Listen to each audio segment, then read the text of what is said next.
Brodes Media. The Rams it is. They stink too. Yo, the Birds are going to murder them. Just like they did when they went to L.A. just a tad bit ago. 37-20. Saquon Barkley had 300 yards himself. The dude started off the second half with a one-play, 70-yard home run hit to the house. And that's after Vic Fangio shut Sean McVay down. 3 and out, 3 and out, 3 and out. After they started the game off with life, Vic put the damn clamps on him. And he's going to do it again. Even without N'Kobe. And that's a big loss. He's sort of been under the radar. Ew. Now, we knew he had a good season, but, I mean, because of Zach Bond being a first-team All-Pro and Saquon getting 2,000 yards, yeah, it somewhat goes off to the side.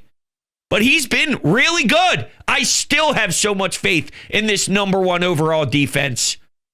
What went down against Minnesota won't happen Sunday because we actually have balls.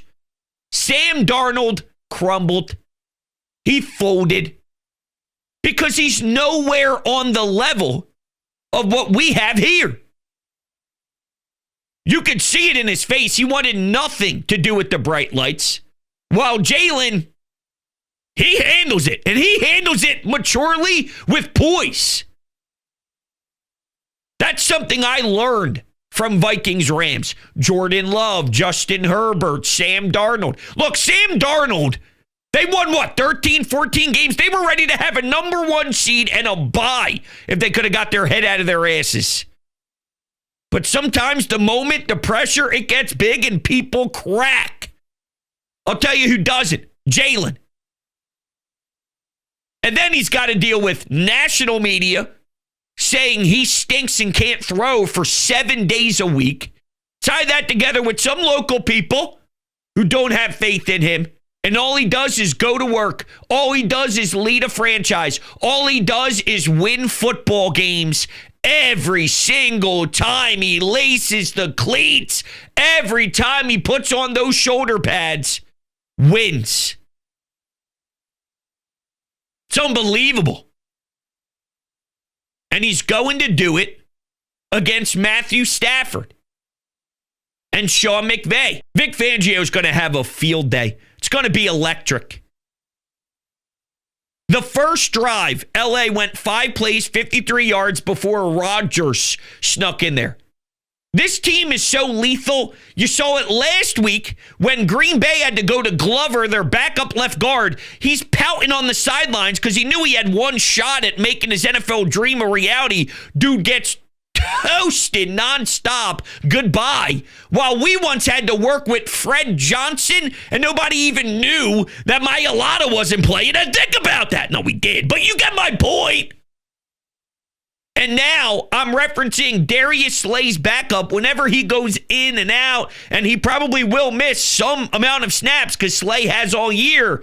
Isaiah Rodgers, dating back to the last 2 times these teams met, he makes an impact play on the first drive as LA seemed to move the sticks. We're different. What we are capable of doing here is different. Jalen, different. He's a winner. I still want to get more into the Jalen stuff. I guess to summarize all of that, there's 2 things that I missed out on. What makes Jalen special, and I forget where I heard this from. I think it was one of those clips that the facility tweets out on Fox Sports 1. But it was something along the lines of, if Jalen needed, let's say 28 instead of, how many did they finish with? 22 points or so? Yeah, 22.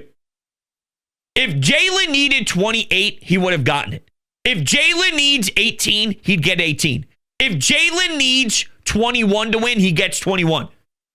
Whatever he needs on that given day, So against Green Bay, he didn't need 37. But guess what? If the Birds need 37, you get 37. Jalen just wins. And Jalen's a big part of why you even got the Dallas Goedert touchdown, because he checked to that play. And while it wasn't the most precise pass, and Goedert showed off his individual effort too with the few stiff arms and the original catch, without Jalen checking to that and going to that play, you don't get it. So I just feel one of the things that I learned about the playoffs through the wild card round, and as we looked at what went down Monday night and with the Vikings in totality, there's something that you can't really quantify. Is that the right way to describe it? A tongue twister threw me off. I guess I'm trying to say here, the attitude that Jalen brings, that we all discussed throughout the 17 regular seasons or regular season games, this is when that shines. This is when you see other quarterbacks fail miserably, where they look lost. Sam Darnold, I'm seeing the same Jets meme that I've seen my whole life, of it, you staring into the abyss as if there's a ghost and you have no answers and you're afraid to even be on the field. Jalen doesn't seem overwhelmed in that respect. And that's a big baseline to cover. If you can't cover that as a starting quarterback in this league, then how are you ever going to get it done in the postseason? I'm sure there's Hurts haters out there that are pissed off with me making this type of statement, but it's the truth.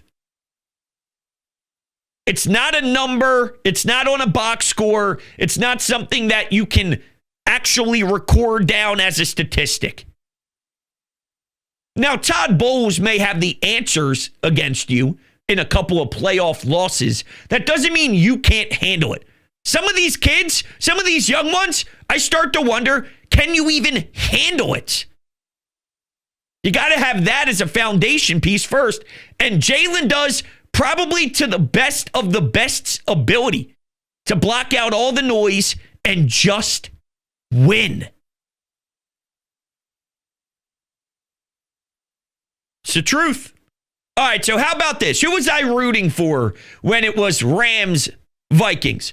I was rooting for the Rams, but I could understand if you wanted Minnesota, because let's be honest, the quarterback play is definitely different from an experienced Matthew Stafford. I still don't think this Rams team is good, though. Do not get fooled by what happened against Mitty. That's not us.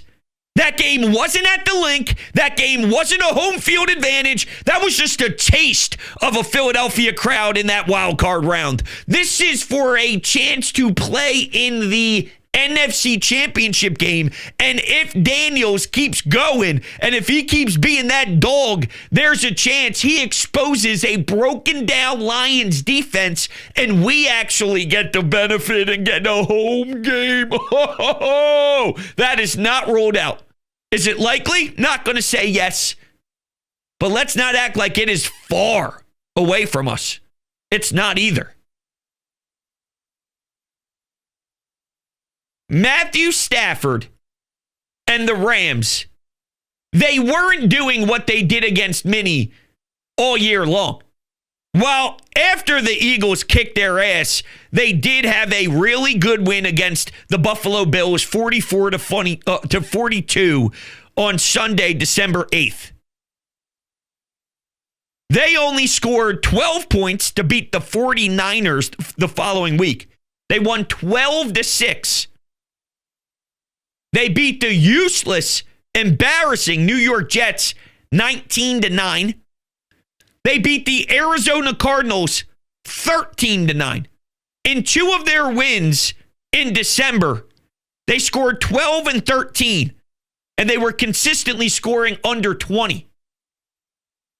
Do you realize the difference between what we provide as a defense and some of those sloppy trash, the sloppy nonsense that I just gave you? we will eat Sean McVay alive. He may have a different way about attacking, considering, well, Vic Fangio slaughtered him last time. And once he gives it a whirl, I'm sure there may be some version of success. But wait until the mastermind starts putting all the equations together in his head and he starts to see all the numbers and they start to align and he goes, yeah, okay, watch this. Then he's forcing the Rams to punt. And nothing is more dangerous than when the crowd is so on their feet for a chance to go to the NFC Championship game and your defense just stops Cooper Kupp. Your defense stops Puka again. You think they're going to get to the quarterback at the same pace they did a day ago? Come on. Lane Johnson doesn't give up sacks. He probably doesn't even remember. Actually, he does. It was because it's so rare to ever allow a sack if you are Lane Johnson. So I'm sure it sticks in his crawl big time. And he does know. He probably knows time, the score, the date, the hour, the city, how many days he was in the city before that game, what he ate before he went to the city, before he played that game, because he just doesn't allow sacks. Yet, I'm supposed to believe that Verse is going to sack Jalen Hurts 4 times next game? Please. You want to know who is going to have a couple of sacks, though? His name rhymes with Bolin Biff.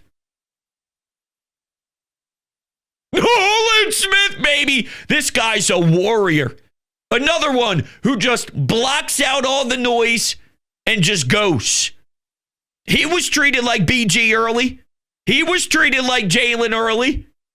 Now he's getting more than 1 sack in a playoff game and taking over at times. Unreal. I must say, though, and this is me just being an absolute jerk off, I don't think he's got the best swag. He gets it done. But look, in any sport, there's guys that don't have swag, but they do good things. I don't know. Noah Smith got that swag on the field. He can look a little cooler. Am I being a jerk off? It's all fun and games, of course. I'm just kind of messing around.